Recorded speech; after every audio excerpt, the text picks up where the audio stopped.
ଦେଖନ୍ତୁ ଆଜି ଆମେ ନବରଙ୍ଗପୁର ଜିଲ୍ଲା ସାମ୍ବାଦିକ ୟୁନିୟନ ଓଇଜେ ତରଫରୁ ଆଜି ଆମେ ଜିଲ୍ଲାପାଳଙ୍କ କାର୍ଯ୍ୟାଳୟ ସମ୍ମୁଖରେ ପ୍ରାୟ 10 ଗୋଟି ବ୍ଲକର ଶତାଧିକ ସାମ୍ବାଦିକ ଆଜି ଆମେ ଧାରଣାରେ ବସିଥିଲୁ।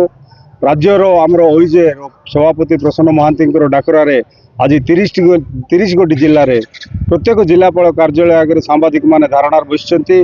ଆମର ଦାବି ଗୁଡ଼ିକ ହେଲା, ମୁଖ୍ୟ ଦାବି ଗୁଡ଼ିକ ହେଲା जोटा कि विगत दिन रे सरकार प्रतिश्रुति देकर आमको प्रतारणा करछंती ताको आमे चेताई देवा पे आज 3 गोटी दाबी जोटा कि सांबादिक मानकर पेंशन सुरक्षा एवं अधिस्वीकृति ए तीनोटी दाबी आमर मुख्य दाबी अच्छी से गुड़ा को पूर्ण करने आज मुख्यमंत्री को उद्देश्य रे आज नवरंगपुर जिलापाल को आमे गोटे दाबीपत्र प्रदान करिछु एवं विभिन्न समय राज्य सरकार पेंशन पे आमको प्रदान करने प्रतिश्रुति देते जमती सारा भारत वर्ष में 18टी राज्य में पेंशन व्यवस्था लागू अच्छी किंतु आमको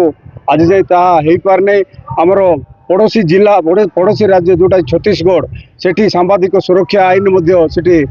प्रणयन होती किंतु आम जिले में हो पारने तेणु आमर यही दाबी गुड़क जदि शीघ्र पूरण न करा जाए ताहले आमे सारा राज्य में आंदोलन को तीव्र करने आमे सब प्रस्तुत होकर अच्छु।